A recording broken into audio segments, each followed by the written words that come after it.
was reading Maria Shriver, the former, related to the Kennedys, and also married to Arnold Schwarzenegger for a while. She sends out a daily newsletter, and one of the things she's focusing on today is how we need to just get ourselves sort of level and settled and into a good space. And that's true, because right now, this week's going to be really crazy for a lot of people because there's so much unrest. There's so much uncertainty about what's going on. And when there's so much uncertainty, people are on edge. And if you are in a relationship with someone who is toxic, if you're in a relationship with someone who is more narcissistic, more self-absorbed, they lack empathy, you're going to have a rough time of it. And actually, it's going to be a rough time of it for the next few months. So we're starting to look ahead to the holidays, starting to look ahead to creating a home that's comfortable for you. So if you've got a narcissist in your life and you need to have some place that you can go and you don't, then you're in the right place right now. I'm Rita Hickman, body mind expert, shiatsu massage therapist, and I help women who are in toxic and narcissistic relationships really create a life for themselves that they love. Whether they stay or whether they get divorced or whether they walk away, it doesn't really matter. So today we're talking about creating a good home. As you can see in my space, you'll see a lot of things. You're going to see colored lights. You're going to see my mom's quilts. You're going to see today my nice little fireplace, artwork that I love, books that I love. It's very intentional. When I grew up, I kind of grew up with the idea that I didn't really own anything. I didn't really have a space that was mine. I didn't have anything that I could call my own. And as you get older, if you end up in a relationship with someone who's very narcissistic, the same sort of feeling can happen where you don't really have anything that's yours. And so what happens is you try to take your life and what you want and what you need and fit it into somebody else's world. And that world doesn't work for you.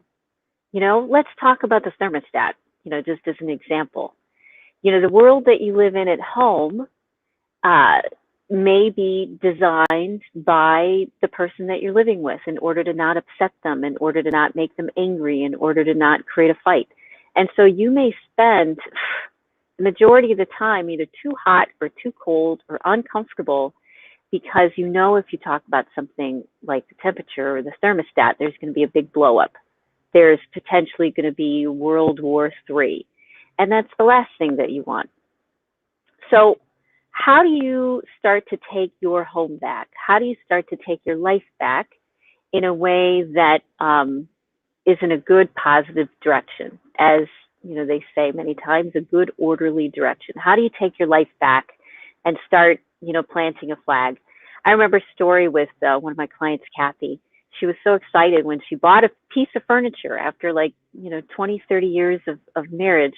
She bought a piece of furniture and she put it where she wanted to. And there was a big argument about it and she stood her ground.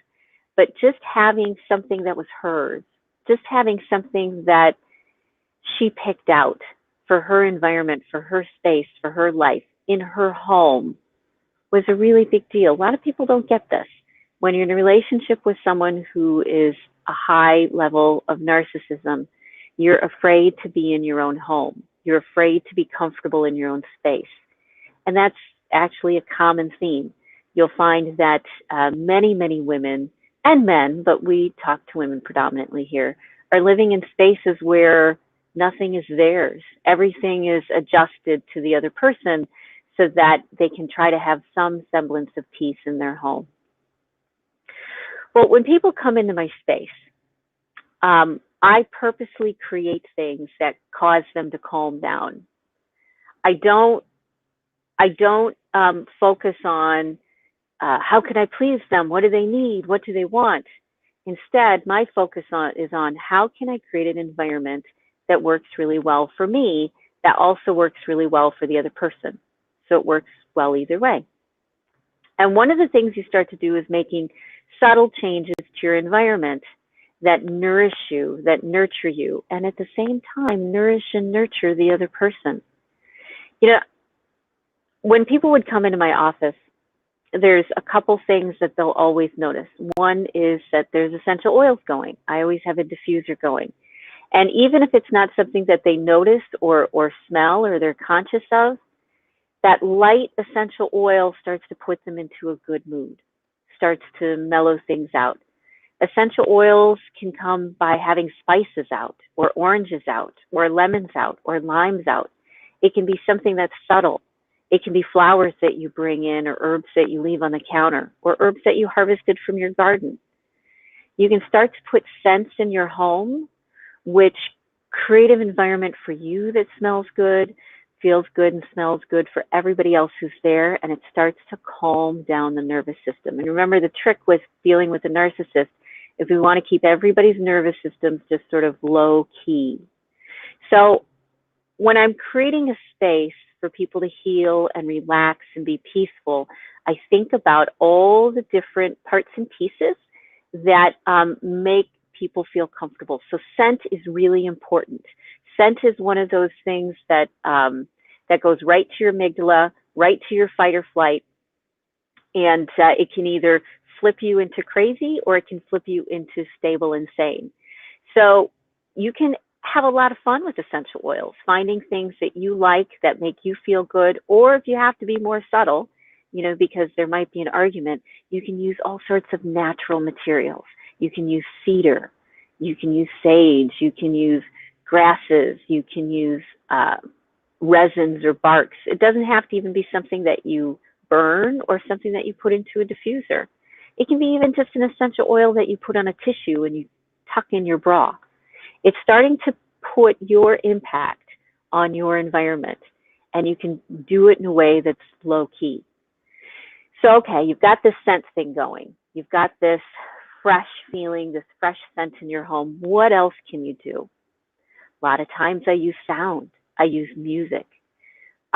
When you have things which sound nice, which calm you down, everybody starts to calm down a little bit more. So wind chimes are great because they're random and they're pretty and they evoke a sense of magic, let's say. So I like things like wind chimes. I like things like brainwave entrainment music. Many times with I will have music on in the background that other people can't even hear, and that's okay, because the magic of brainwave entrainment music is that it's the waves that you're subconsciously hearing that are getting your brain centered and calm. So when I create a space, I make sure the sound in my space is something that gets people back into their parasympathetic. And you can even have other music over it. It doesn't have to be just the brainwave entrainment stuff. You can have that on really low and then have other music on above it. It doesn't matter, because the brainwave entrainment will naturally calm people down. It puts them into a good space. So what else can you do? Well, you've got some smell, you've got some sound. Now you can work with things that are pretty, that make you feel good and happy. So one of the things you'll see are my mom's quilts. I finally put them up on my board because I wanted to see them all the time. But when you start surrounding yourself with small things that bring you pleasure, that are beautiful, that remind you of who you are and who you want to be, it doesn't even have to be something as big as buying a new couch. It can be something small, like little doodads or stuff you put in the bathroom, or even things that you put in your underwear drawer, that when you look at them, they make you feel happy. Do you remember the old saying that, you know, when a woman wears good underwear, when she wears something that's sexy, she feels sexier? That's how it works. When you start doing things that make you feel sexy, that make you feel happy, your energy will start to change the energy of the people around you. So when you look out your window and you see flowers, it's going to make you happy. Guess what? If somebody else looks out the window and sees flowers, they're going to feel happier too. It's just a natural side effect. Beauty helps people stay calmer. So when you, in whatever way you can, if you can start putting beautiful things in your environment, whether it's just for you or whether it's to be shared. You don't have to have your beautiful things out for everybody to comment on or have an opinion on or say, I can't believe you want that, or I don't think why do you like that? You don't have to share those things with other people. Your beauty is for yourself. And then if it's something that, you think you can bring out and make more of a permanent part of your environment, do that, because the beauty helps keep people calmer. Why do you think art museums and places of beauty and natural areas have so much more calm many times? It's because it's beautiful and it triggers the brain into something different. So, okay, so what else can you do? Well, another one is how you look. I had to take a big turn when I went from dressing for other people to dressing for myself. And it wasn't necessarily a big change. It was just a change in my mindset. It was a change in my thinking. And I started to dress in things that made me feel good. Even if it wasn't something I showed anybody else. It could be a bracelet, it could be a necklace, it could be certain earrings, it could be a top that I'm wearing, it could be a color that I like.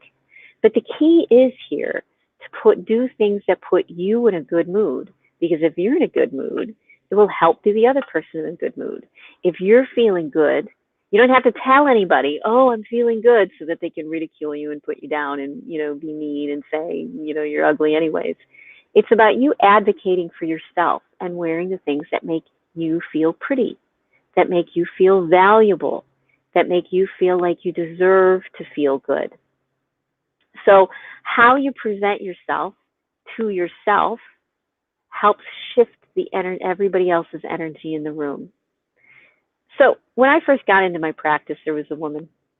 It was this spiritual center that I would work out of, and we would volunteer, and she'd come in and she'd say, I want to be able to walk into a room, and when I walk into a room, people heal. And at the time I thought, wow, that's really arrogant. That's really pretentious. But as years have gone by, I realized that's true. You can walk into a room and people will heal. People will calm down. I can't tell you how many stressed out individuals, as soon as they're with me, they start to get calmer. And then when they're away from me, that's when some of the drama happens, is because they don't know how to regulate their system. When you surround yourself with beauty, with things that make you happy, with colors, with stuff out your window that you can see, with scents, with music, with things like, a little fireplace or a candle. Doesn't even have to be scented. It can just be your candle. When you start to make yourself and your happiness a priority, the natural side effect is other people start to calm down and feel good. Good rule of thumb is not to think of a narcissist as an evil person, because they aren't. People have varying degrees of narcissism, and we're all narcissists in some way or another. And we become very narcissistic when we're stressed out, when we're scared, when we're overwhelmed, right? And so the key isn't looking at the other person and thinking, why don't you stop? The key is, how do I control my own nervous system? How do I do things that make me feel good? And as a side effect, other people are going to feel good. I created my office space as someplace that I love to be in. And because I love to be in it, I feel good when I'm there. And when people walk in, my feeling of goodness will wear off on them. Now, I know sometimes that totally backfires, right? Where somebody comes home, a narcissist comes home, and you're in a good mood and they're in a bad mood, and your good mood triggers them to have a blow up. I totally get that, because they're like, why are you in such a good mood? Why, you don't have to put everything about who you are out there. You don't have to tell everybody that you're happy, tell everybody that things are going well. You get to kind of keep that to yourself and share it with the people that you want to.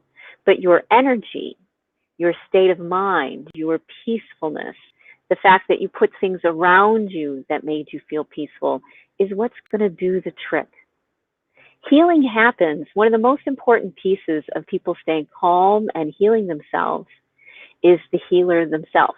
And if you decide you are going to heal you by doing things that feel good, by doing things that make you happy, by putting beauty around your life, then you're going to affect and impact every person around you. People love to have me in their life because they come into my space and it's beautiful and it's calming and there's music and there's smells and there's artwork, and there's tea, good tea, and there's nice things. And you'll find that a narcissist doesn't want to be a narcissist most of the time. They really don't want to feel as crazy in their head and as anxious and overwhelmed as they do. They don't. Nobody does. You don't like feeling that way. And you know what? Someone who's more narcissistic doesn't either. And so when you intentionally create a space, not for them, but for you, that makes you feel good, it's going to have the same impact. The colors and the smells and the music and the life and the flowers and the plants and the beauty that you bring with you is going to have an impact. It's going to keep things calmer. And as the holidays come up, and as we get through these crazy times and into the winter when COVID's going to jack up everywhere and people are going to be more stressed and sicker and frustrated and overwhelmed and depressed, it's so important to make a conscious, intentional effort to create an environment that is peaceful, to create an environment that allows for creativity. And I know you don't think you can do that in your house now, but when you start to make it something that's just for you and not necessarily needing to share it with anybody else, the side effects are still going to be there. They're going to be subtle, but they're going to have a big impact. Trust me, people walk into my space and they automatically calm down. And then other people, you know, when they leave the space, if they don't have the skills yet, if they don't have the environment to help them stay there, to help them stay in that calm place, like in their car, you can make your car a spa for yourself, a sanctuary for yourself. Plant that flag and say you want to do that. You can have an environment in your office, in your desk, in a drawer, where you have a little altar in a drawer. You can keep all of your wonderful, beautiful things secret if you want. You don't have to show them to everybody to be minimized and ridiculed and torn apart.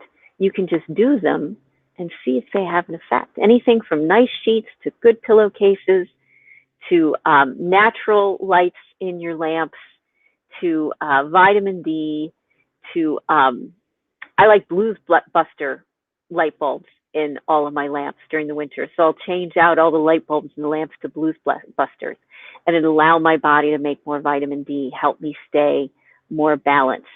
I'll keep plant life around because of the exchange of the oxygen, of the exchange of being in a healthier space. So I want you to think about today the things that you can do for yourself that will put you into a good space. And the way you can start to impact your environment, whether it's in a little way where you it's just for you, or where you have the courage to start making it bigger. And what you'll find is, even though people might complain at first because they don't like change, what happens is it starts to impact them. And then they start to like it too, and they start to feel better, and then they want more of it in your life. And then when you try to take it away, they don't want you to take it away because it makes them feel good too. So the key, focus on yourself, focus on the things that make you feel good. You don't have to share them with everybody. You don't have to get their permission or their proof. You can just do it for yourself, and it will start to make a big impact in creating a peaceful home where you're not always so nervous and scared, where you don't have to be, because you've got some tools to help people and help yourself stay in a good, peaceful place, no matter what. Look at your environment, and your environment will have a huge impact on how you feel and how other people feel. Start with one thing. Let's say a bowl of oranges, and go from there, okay? So I hope you have a great rest of your day. Please get through this this whole pandemic. I'm going to be doing a wonderful Get Your Sexy Back live stream in an hour with my friend Julie Murphy. We're going to talk about power, sex, and money, because she is a money guru. She's been doing it for 20 years. She's a wealth management coach. She's my wealth management coach. And she's also been through her own sexual trauma. And so we're going to chat today. We're going to chat for 30 to 45 minutes about how we've been able to get our bodies back after sexual trauma, and how you can start to get yours back, even if it happened when you were a kid, even if you don't remember it, even if you think it didn't affect you, even if at times it's still happening now, even if at times you still feel victimized. We can help you take that back. We can help you get your sexy back. Absolutely. So join us in an hour, and right here, same bat channel. And Julie and I'll have a great conversation, and I hope you're able to join us. Talk to you later. Bye.